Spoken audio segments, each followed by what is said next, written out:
3, 2, 1. Hello, everybody, and this is your host, Patricia Tomlinson. Thank you so much for tuning into the dialogue. Thank you so much for you guys that have subscribed to listen to the content. Today, we have a very special guest in the building, and yes, she is actually in the building in my physical studio with me today. So I'm excited. This is a really good mutual friend, someone that has been there for me during a time of transition that I'm not even going to go into right now, but it was actually helping me at times when I was going through some forms of depression. So I'm going to introduce her in a moment. But before I do, you guys welcome, our conversation. Our purpose of the dialogue is that we're healing one soul, one conversation at a time. Healing souls, one conversation at a time. So you know that as I speak with you, you go, you think about the content, and you share it with someone else. And that's what we're doing today. In honor of mental depression, mental health and depression awareness month, I am dedicating a lot of my segments for the next 2 weeks as well as October to the awareness about depression. So we're going to have some information for you at the end of the podcast. But let me go ahead and introduce my guest, the wonderful Tempestt Moore. How are you today? I'm good. Thank you for having me. You're so welcome. So this is one of my friends. We always get on the phone. We always talk and chit chat. We challenge each other. So with this specific one, this is really close to my heart because I met her at a very, very difficult time in my life where I was coming out of my job. I was quitting my job last year due to me being pregnant, and she was so encouraging. And so over time, she has shared some of her experiences with me regarding depression, and I asked her if I could interview her. And at first, she sounded so excited about it, so it made me excited because sometimes you don't know what you're doing, if it's helping people or not. But to hear her excitement, it actually made me extremely happy to be honored for her to tell her story on our show. So thank you so much for coming in today. So tell us your name or just anything about you, anything that you want us to know about you before we get started. I'm currently a community healthcare worker. I work with moms and children. I'm excited to be here today.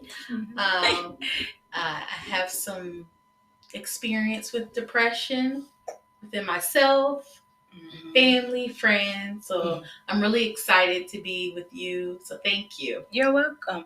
Now, I do want to ask you because I heard you say that you have some experience with depression, but you also highlighted some of your friends and or family or just people close to you.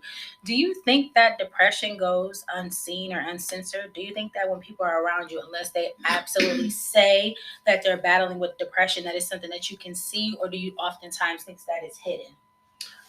It's hidden. I feel like when people have depression at all, they express it in different ways. Some are angry, of course, sad. They take it out in different ways. Some might run to drugs, alcohol. Some might run to violence. Wow. So I think it's hidden, and we don't think of it as being depression. We might just say, oh, he acting out in school, or she got a bad attitude, she doesn't listen, and and so on, or something is always wrong with her. She always complaining. She always sad. But we never put that word depression on that person. I agree. Do you think that this is like, I know for both of us, we're African American Black women. Do you think that it falls into that stigma of being the strong Black woman? Because I know a lot of times if we do come out and say that something's wrong with us or something going on with us, we actually get looked at in a negative connotation. So do you think that we don't want to put the name or classify ourselves as having issues with depression because of how it will get us stereotyped or viewed from people? Oh, yes. I think oftentimes with any kind of mental health issues, people are often judged. If I was to come to maybe a friend, which is supposed to be a friend or a close family member, and say, I think I'm struggling with my mental health. I think I'm depressed. Some people might say, girl, really?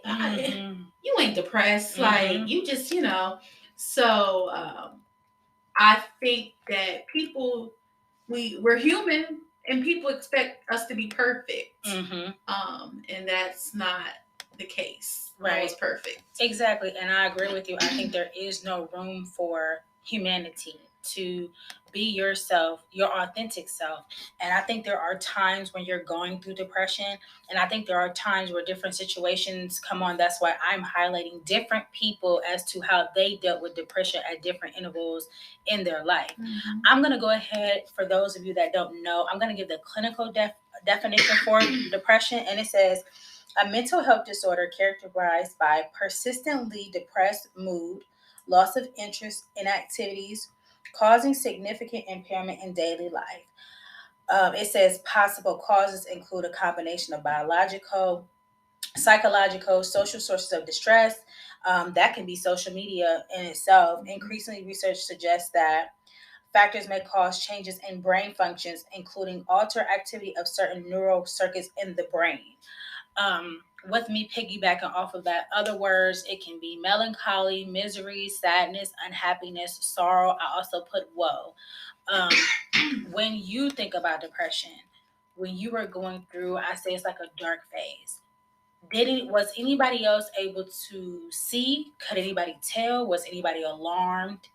No, I actually tried to hide it I couldn't hide it anymore. So I kind of feel like that, especially with kids, because that's when I was really going through a lot of my depression, is when I was a preteen, teen. Yeah. And I think that's what happens with a lot of kids. They have a lot of depression. They either hide it, they run to, drugs, alcohol. They start getting in trouble with friends. Sexual intimacy. Yes. Promiscuity. Yeah. So it's something that I hid from my family for a long time, that I was depressed. Because I was embarrassed to tell them. And it's so crazy that I was embarrassed because once I did, tell them that I was depressed, they said, "Why would it take you so long? I thought we were close. We shared so much with each other." But you also feel that form of guilt. You don't want to hurt them. So I think that's why I hit my depression. And just to piggyback off of that, I think sometimes when it comes to parents and children, for some reason, parents automatically internalize like it's something I did wrong. So a lot of parents can be in denial. I know that I talked to several parents when their children were going through things, and immediately they just wanted to shut the scene down. They didn't want to talk about it. It was what goes on in my house stays in my house. But their children were suffering so bad, the children didn't even have an opportunity to actually say, "Hey, something's wrong with me." So if someone does come to you and say they're battling with depression or something mental, make it comfortable for them and just help them to understand that it's not something that you have to take on yourself. This might just be something they're going through. For instance, a woman, she has postpartum depression. It's not probably anything the man did. It's probably just from her being pregnant, all the changes. There's so many other things that can cause depression. I'm going to name a few of them for you guys. So as I was doing some research on this, it gave so many different explanations as to how depression can come. It says bipolar disorder, seasonal affective disorder. That's like how we're going through it now. The seasons are changing. The sun is going to be going down earlier, so we're not going to have as much daylight. And so we know as that goes into December, that can bring about seasonal depression because of the sun. Psychotic, premenstrual depression, they say, okay, you could tell when a woman is on her period because she goes through mood swings and things like that. It says situational depression. That's basically a person it can be divorced, it can be a loved one passed away, a loved one committed suicide, you lost a job. That would be situational. Miscarriages, untimely death. All these things play a huge factor in moods. Moods of people. Now, I have an analogy, and I want to know what you think about this, Tempest. When I think about depression, I put it in 3 stages to basically compare it to life. Sorry, I had something in my throat. And what I did was, I said that to me, it's like The Walking Dead. Can you explain when I say Walking Dead, what that means to you? Walking Dead. That's a good analogy. It's like you're still moving, but you don't have that life in you. I agree. And so that's what I compared this to. We all know that when somebody dies or passes away, I compare it to 3 levels of death. What I mean by that is the first level is like, sometimes people have said they know they could feel that they were going to die, and people have talked about it. Okay. So when I think about the Walking Dead, I think about a person that is on earth. They're not living, they're just there. It's like they're not in the moment, they're not present, they're just floating through life, kind of like in La La Land, but they're not enjoying life. They're not engaged. Okay. Then I feel like there's a second phase where after, you go through, that's like you're walking through life with your eyes closed. Then it's like, to me, it's like the casket. That's what depression does to people. It actually puts them in a place of isolation. You don't see two people in a casket together. And ultimately, that's what depression is for a person. They end up isolating themselves in this bubble of darkness by themselves because they either think people don't understand, are going to judge them, or make fun of them because of this issue. The last one I compared it to, which is when it gets really, really deep. And that's like when the casket goes into the ground. And, it's like sealed. That's like ultimate darkness because ain't nobody coming in there to get you out of that casket, and nobody's coming in there to get you out of the dirt.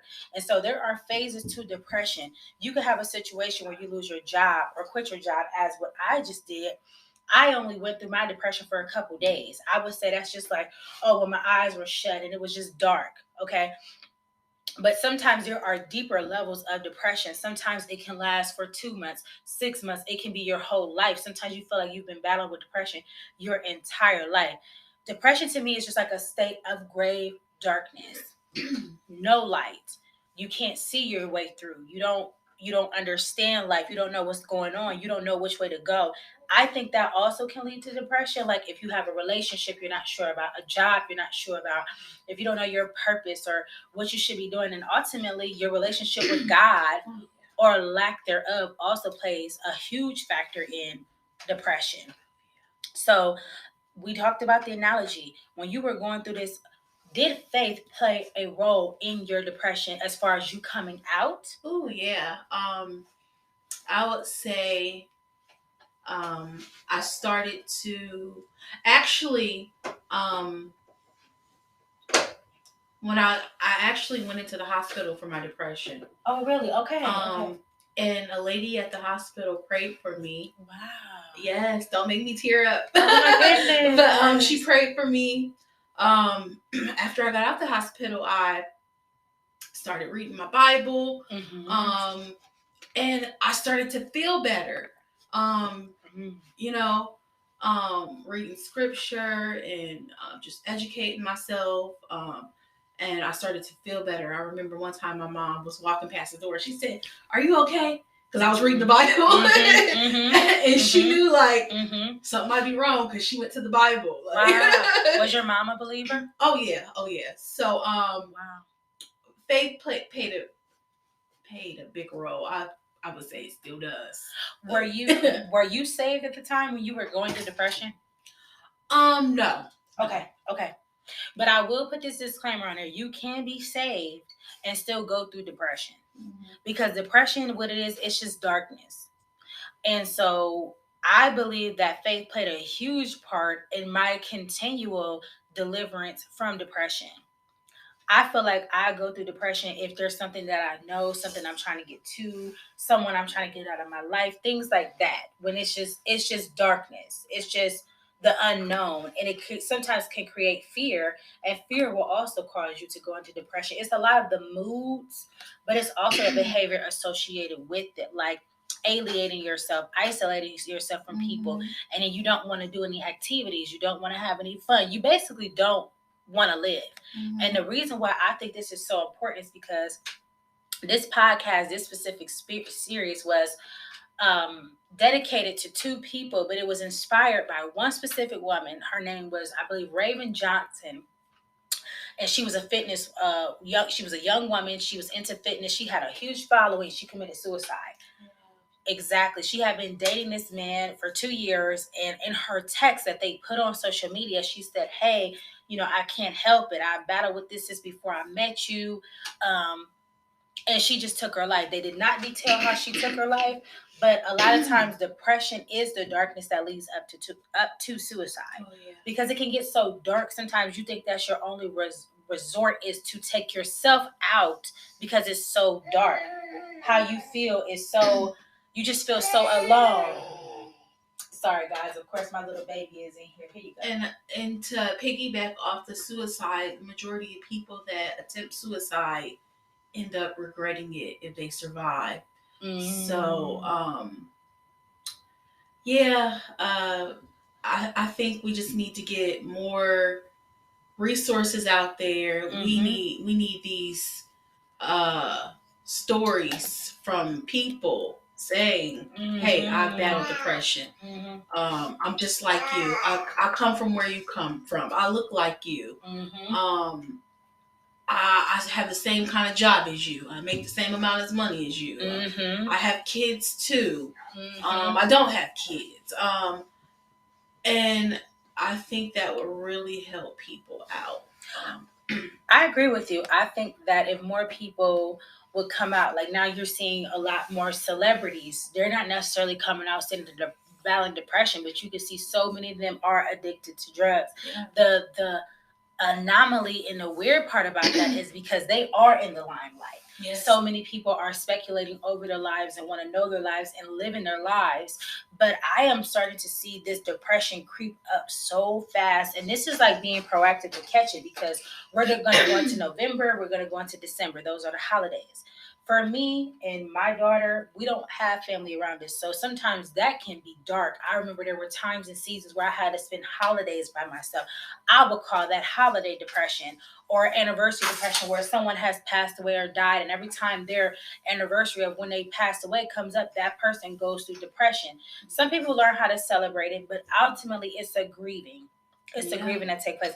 Now, with your depression, we know that that's the outside surfaces. What was it? Was it something inside that was going on and or happening with you that caused you to streamline into depression? Was it something else?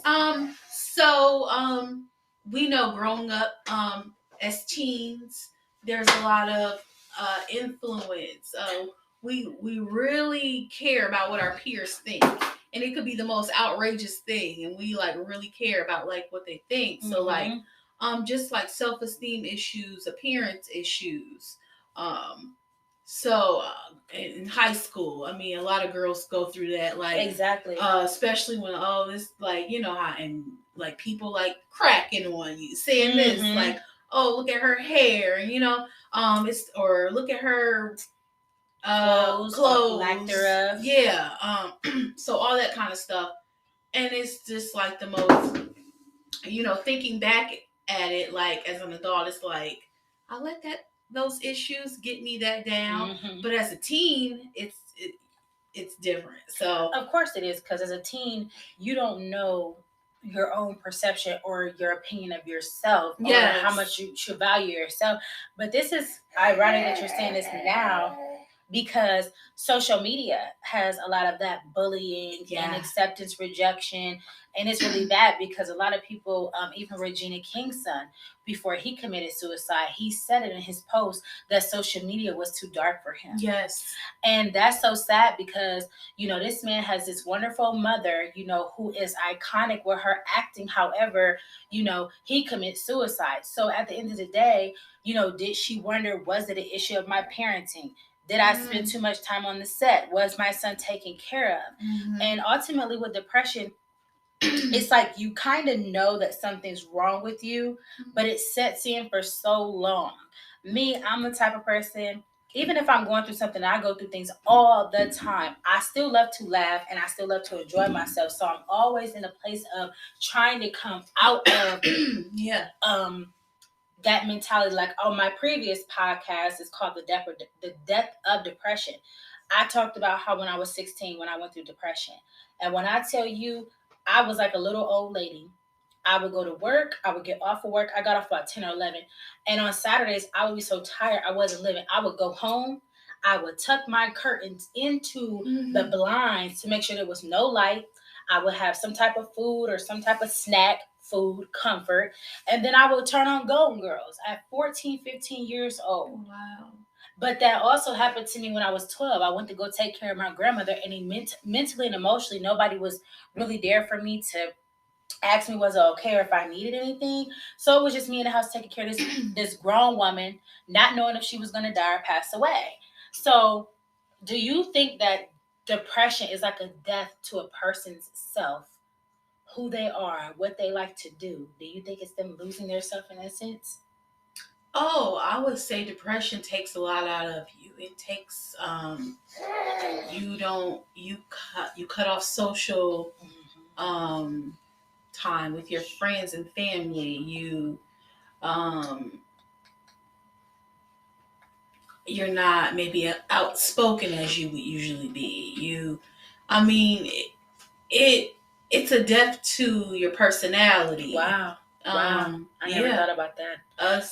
So yeah, depression does. It takes a lot from you. So my question is, because I've had jobs that I've worked at and been going through things at home. And at work you have to put on this, because now when you apply for a job, and you probably, I don't know if you know this for sure because you've been at your job for a while, but when you apply for a job, they ask you, do you have schizophrenia? Do you battle with depression? All these different mental illnesses. But there are people literally that sit at their job every single day that are battling with mental illness, and these employees pay no attention to it. Oh, yeah. So my question is, with the field of work that you work in, and of course we can't disclose any of the personal information. We don't want to be in no HIPAA law violations. Right. The issue for me is all these services and all these places that offer remedies for depression. Why is it still an upheaval? And you probably can't answer that, and I don't have the answer for that either. But what type of preventative measures? Like when I think about it, for me, I feel like darkness is just bad. I hate the word energy, I'm not gonna lie, but to me it's spiritual. And I'm a believer of God, Jesus Christ, the Holy Spirit and stuff. I honestly believe that when you get with a person that's in all types of darkness, or it comes to your family line, only God can break that chain off of it for you. And I heard you say that you prayed and then somebody prayed for you. Yes. So I think that, do you think that's like the link? Do you think that's like the missing link, actually coming out and confessing so someone else can pray for you? Oh, yes. So, I mean, I feel talking to God, talking to believers. Mm-hmm. Oh, it made a big difference. I think so too. I think that the difference for me was, when I talk to people, perspective. It's once I get the perspective of it, for some reason, the perspective brings the light. For instance, I'll give an example. If you have a friend that's not a good friend, if you're around this person, every time you guys go somewhere or do something, this person, you feel the competition, like they have to dress better or look better, but you keep this person around and it chisels away at your worth and how you feel about yourself. Perspective would say, okay, we're friends, so hey, I'm just going to keep them around. That's darkness. The light says, I need to cut that off and get away from that because it's making me feel some type of way about myself. Right.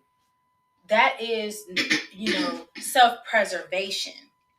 Because sometimes you can't help those people that are in that state. If someone's going to use you to make themselves feel better, you cannot help that person in that state.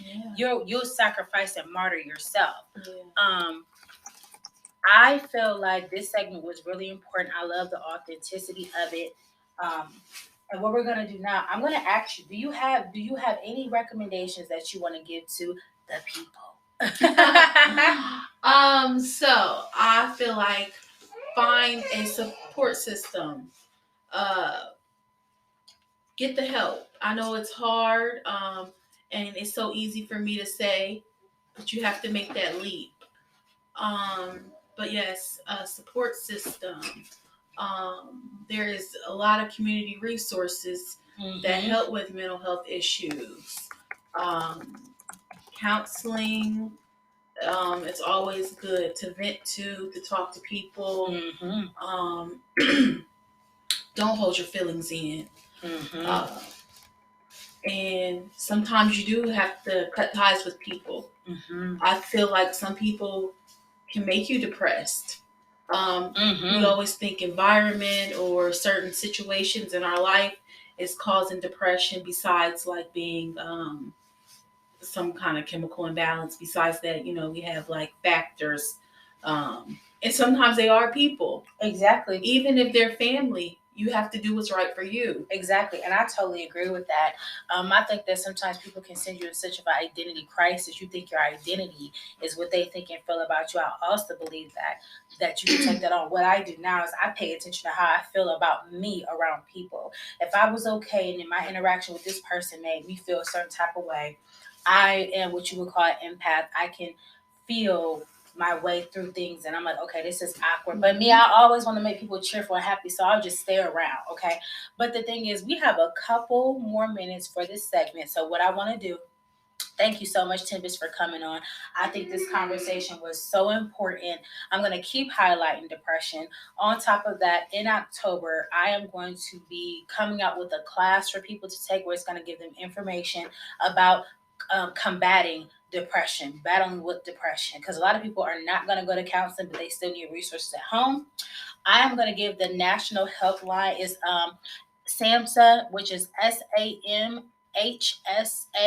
That's the national hotline. It is free, it's confidential, it's 24/7, 365 days a year. Treatment and referral information and services. So, when you think about depression, don't just think that it's a means to an end, that it just has to be over, okay? There are things that you are going to have to do to pull yourself out. You need friends, you need accountability partners, you need resources. More than anything, you need God and you need prayer. Another thing I want to add to, and I would probably do a segment about this, is TV. I am going to dedicate a segment about TV and music and things like that and how those also aid into depression. Okay. So you guys, thank you so much for tuning in. You can check me out on the dialogue. It's available on Apple, Spotify, Anchor, and a couple other platforms. If you go through my Anchor, you'll see the 6 platforms that it's available on. I'm available on social media through Patricia Tomlinson on Facebook, Instagram, and TikTok. It's just a dialogue with the number 2.